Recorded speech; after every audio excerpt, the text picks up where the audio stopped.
Ahoy, mateys, and welcome to another episode of I'm Ready, a SpongeBob SquareCast.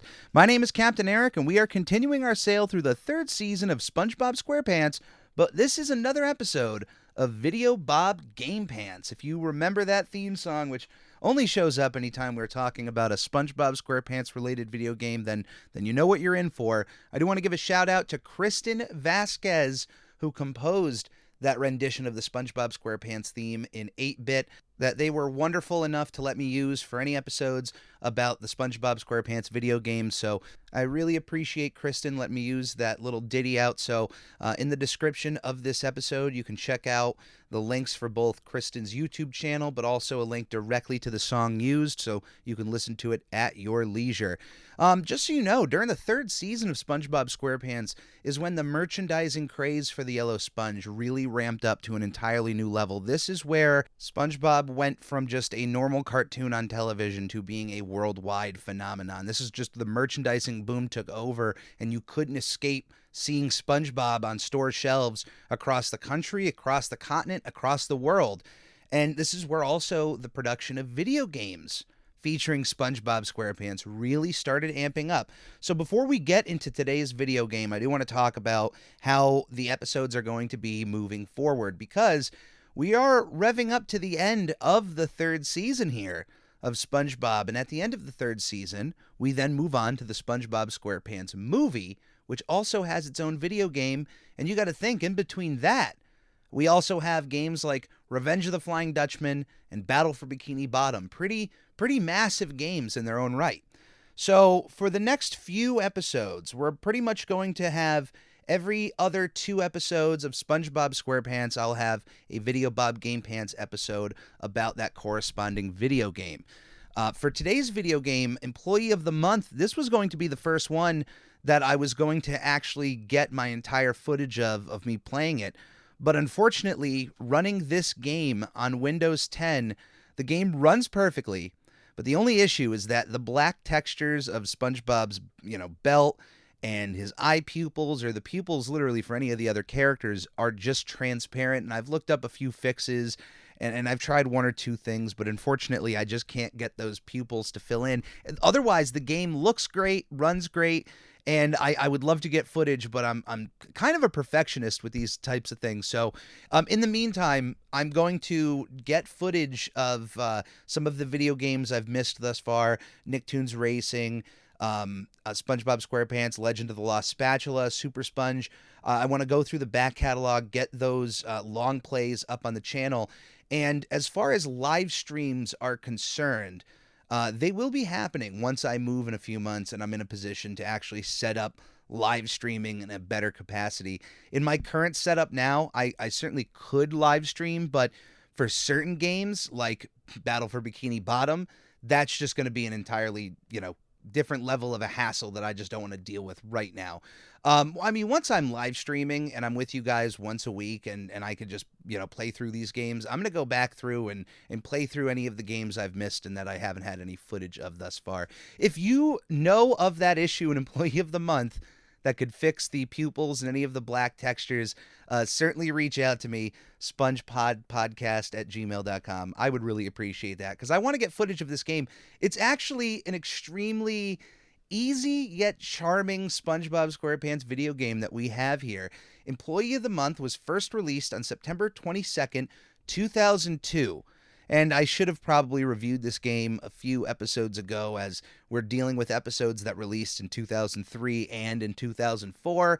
But unfortunately, I have never played this game before.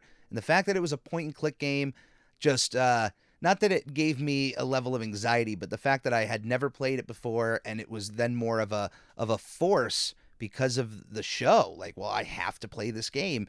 That right there gave me a little bit of anxiety. So I held off until I could, have some time set aside to properly play the game. And I don't know what I was worried about.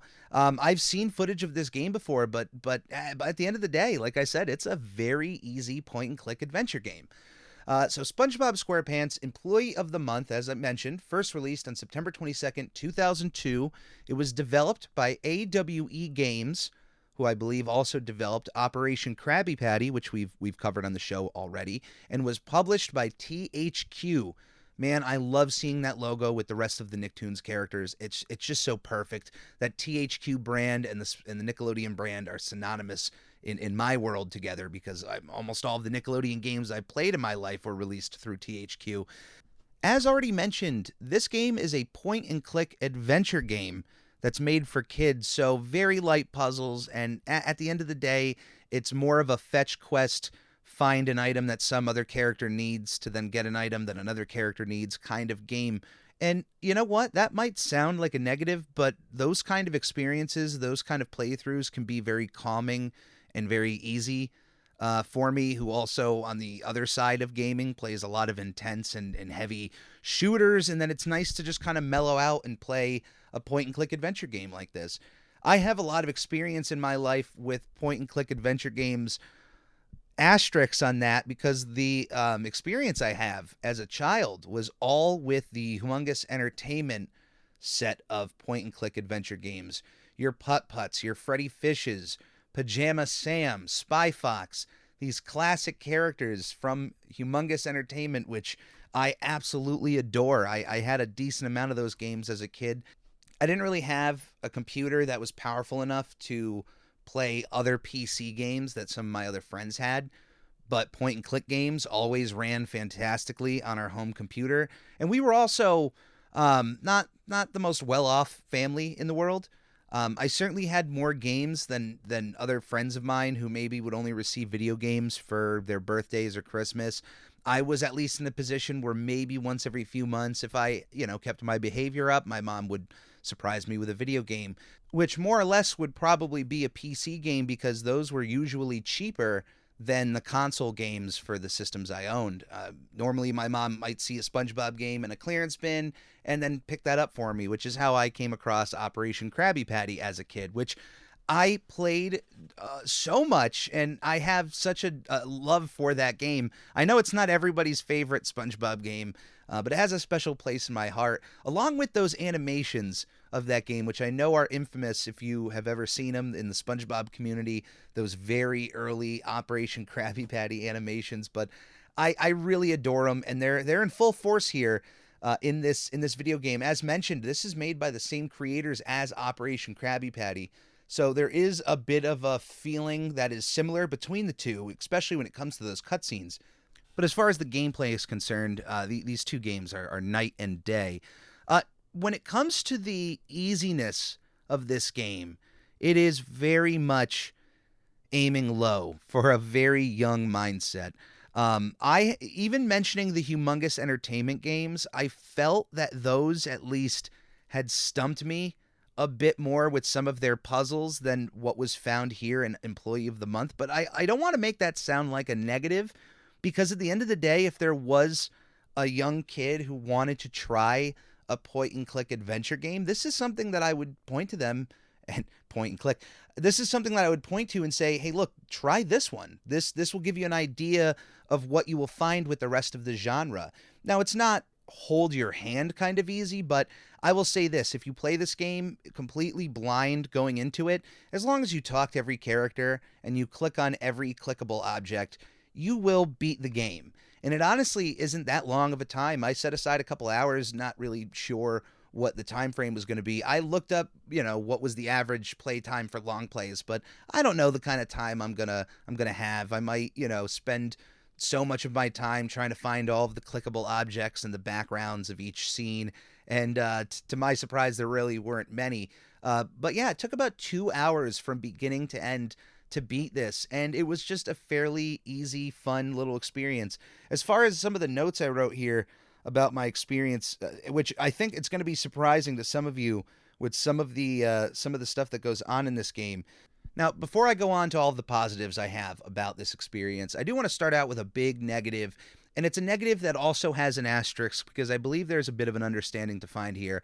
I had mentioned playing the Humongous Entertainment games earlier, the Pajama Sams, the Freddy Fishes, the Putt Putts, and by the way, if you've never played those games, I believe A few of them have been re-released on Switch on the eShop. I can't recommend the first two Pajama Sam games enough. I know that those are both on Switch. Download those games. They are fun experiences. The third one is also good. I just didn't play that until later on in life, so it didn't have that nostalgic factor with me. But what's great about those games is in every single scene that your character stops at, there are a multitude of clickable objects and little funny non sequiturs that happen in the backgrounds. And unfortunately, when it comes to Employee of the Month, that level of creativity is not here, is not evident. But at the same time, the level of work that went in to reference SpongeBob, to make references to other episodes in both writing and in design of the sets, is something to remark over. And there are clickable things in the backgrounds. I'm not saying that there's none, but to compare the two, it's like night and day. And in some cases, there's some gags here that were repeated from level to level. There were a few moments where you could click on an item and an eye stalk would come out, a big green eye stalk with a single eye. And it happened 2 or 3 times throughout the game in like different spots. They just reused the same kind of gag. And I don't know, that was kind of upsetting to me, but I came from the experts there in the field of children's point and click adventures. So comparing the two, like I said, night and day. The understanding part that I had mentioned is that this is a licensed game.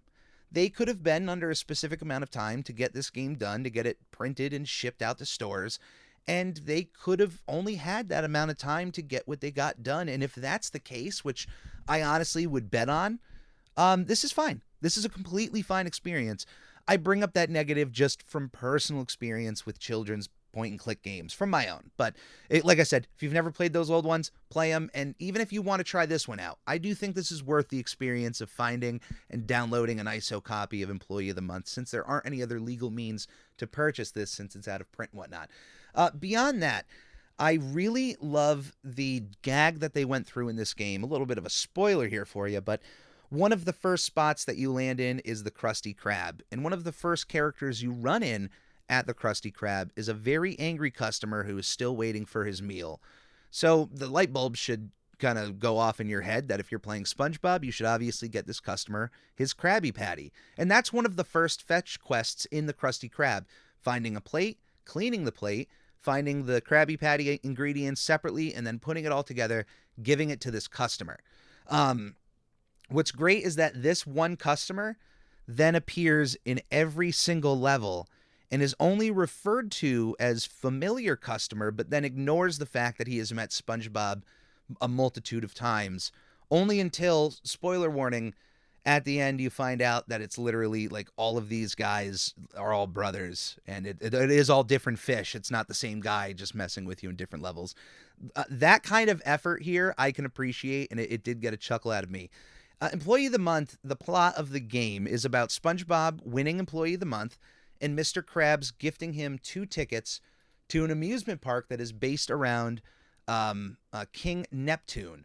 Neptune's Pacific Paradise, which for a note here, SpongeBob initially won Employee of the Month in the beginning of the game, and because he has won it so many times, Mr. Krabs then gifts him the Employee of the Year alongside these 2 tickets. So once SpongeBob has the tickets in hand, his next goal is to find out where Neptune's Pacific Paradise is. And that's where the fetch quest begins, starting with this customer, getting him his food before making your way to other points of Bikini Bottom. If you go to the back of the Krusty Krab, you can open up SpongeBob's cabinet, which features a multitude of references to the show, like the Nasty Patty just being in there, references to other video games, like a pair of golden spatulas also hanging about, which is also a reference to the show, but I like to say that it's a reference to the other video games, an autographed picture of Mermaid Man and Barnacle Boy, a framed photo of Squidward, or one that looks like a postage stamp, and then he has a pinup of Sandy in her bikini, which I don't know. I think that's funny. I don't know why it's there. I don't know why he has it. It seems out of place, but at the same time, it doesn't. Now, according to the game, when you click on the Nasty Patty, the events of this game take place mere weeks after the incident of the Nasty Patty that occurred at the Krusty Krab. When you click on the window here in the Krusty Krab, you also get a little bit of Squidward's model coming into frame at the window. One of the moments that I did not expect and actually made me audibly laugh, seeing his model there, like the nose flapping around in the window as he was talking. And once you're done through the Krusty Krab, you can also make your way through downtown Bikini Bottom, Goo Lagoon. You can head over to Grandma SquarePants' house, and then also end up at the Bargain Mart, which we get one of our like very few mini games that break up the fetch questing, which is cleaning the car of the employee of the Bargain Mart. Your cursor turns into SpongeBob, and you got to clean off the car. It's something that you would imagine seeing in like a touch screen based kind of game, and it was nice to break up the monotony of the fetch quests. And I wish there were more moments like this in the game, even if it was something silly like cleaning off a car. I wish there were more of those per level. But once you get to the Bargain Mart, what happens is easily the greatest moment in SpongeBob gaming history. I don't know how this will ever be topped in terms of like just the funniest moments ever. But earlier in the game of this chapter, Mr. Krabs just makes his way over to the Bargain Mart to work there. It's not really explained why he gets a job at the Bargain Mart, but then when SpongeBob shows up, you see a fish leaving the Bargain Mart wearing Mr. Krabs' clothes. And it's not just the same, color clothes and they're fitted to him. Like, no, it's this fish like swimming inside of Mr. Krabs' clothes. SpongeBob asks him, hey, where'd you get those clothes?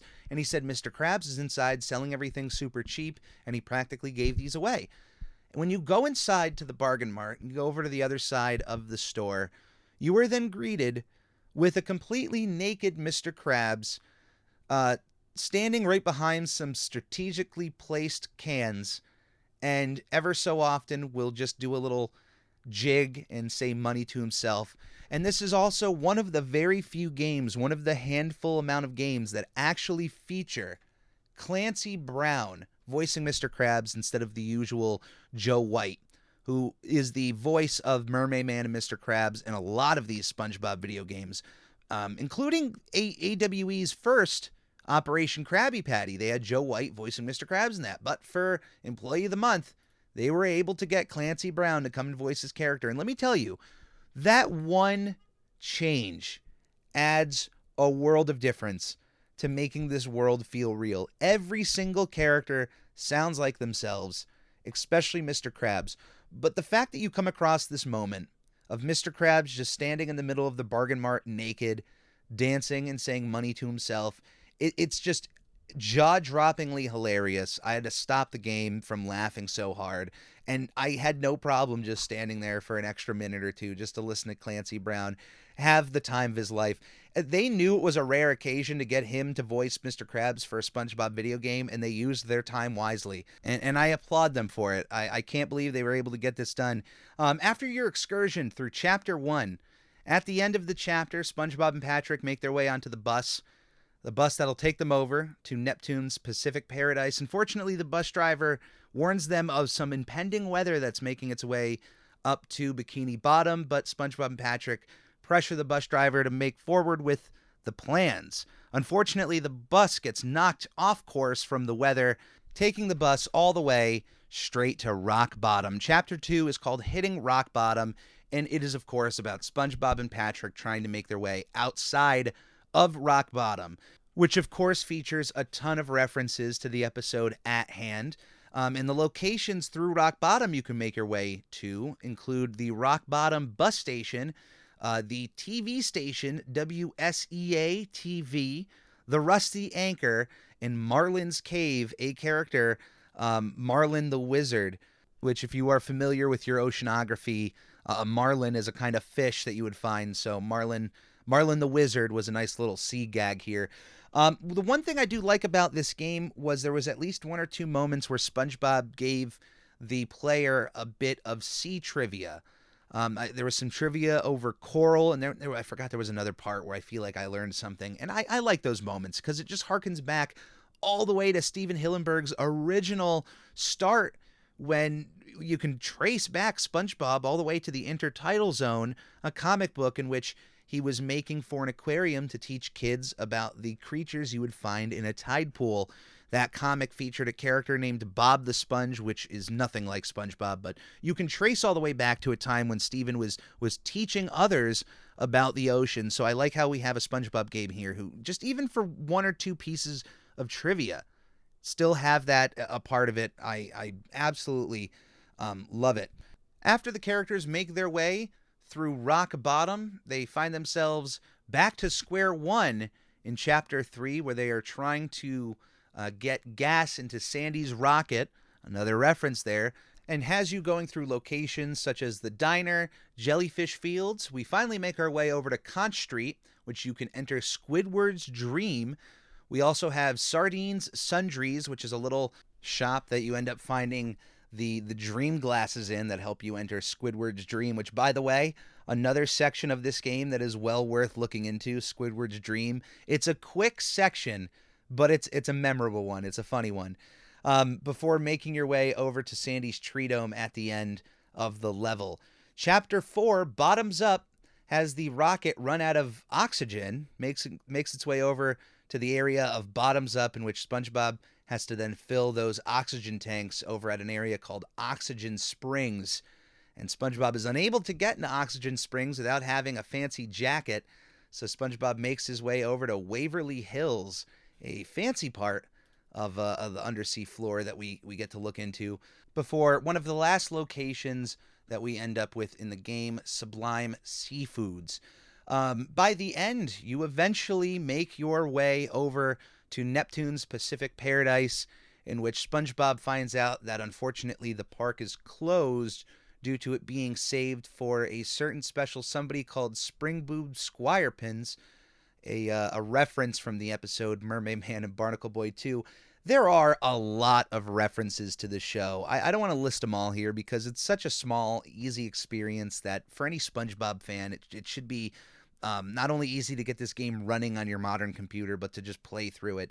Find all of the references that you can in this game. There are a good handful of them. And it's those little moments that, like I said, make up for the fact that there aren't, many clickable objects in the backgrounds, because instead of a clickable object, you might get a full-fledged reference to a SpongeBob episode. And, hey, we're SpongeBob fans. We're playing a SpongeBob game. That's what we're here for. And by the end, the characters make their way to the park. We get that little gag, but then, of course, no, it's meant for SpongeBob. And we get this little ending cutscene of a bunch of the 3D modeled characters from the game all enjoying their amusement park day over at Neptune's Pacific Paradise.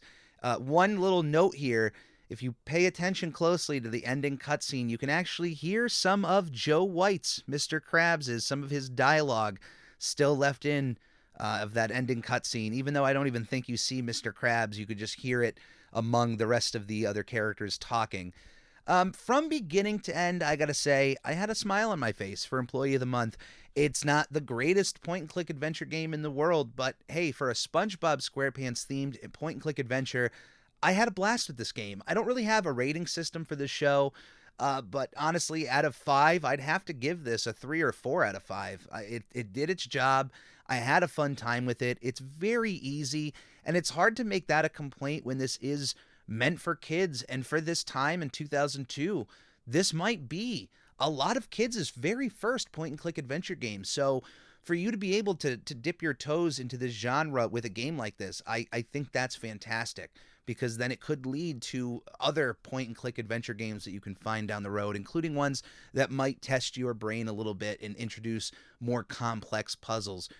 I enjoy this game a ton, and I really think it's worth your time finding a copy of this online and playing it for yourself. I imagine on eBay it's a fairly cheap PC game, and if you don't have a CD-ROM drive in your computer, finding an ISO online will be the next best thing. That, or watch any of the long plays on YouTube. I think it's impossible to play this game and not, overturn every stone, so I think even watching any long play is going to give you most of the experience of Employee of the Month. Thank you for joining me on this episode of I'm Ready, a SpongePod SquareCast. I cannot wait to dive back into some of these video games. I actually played through Revenge of the Flying Dutchman when it first came out, and I remember enjoying the game. I don't remember it being as bad as everybody says it is. I just think that when your follow-up is one of the greatest licensed platforming games of all time, it kind of makes you look a little bad in comparison, but we will see soon enough. You can reach Captain Eric at spongepodpodcast@gmail.com. You can also follow me on Twitter at I'm Ready Podcast and on Instagram at SpongeBob Podcast. Please check out my other podcast, This Week in Nickelodeon History, dropping every Sunday on every conceivable podcasting platform. And don't forget to subscribe to the Captain Eric YouTube channel, where you can also hit that bell for notifications to know whenever the Captain puts something out. You can also purchase new and updated merch at the Redbubble link, either in the podcast description or in the links from any of my socials. Anything that comes in from my projects go directly back into my projects, and it's always appreciated.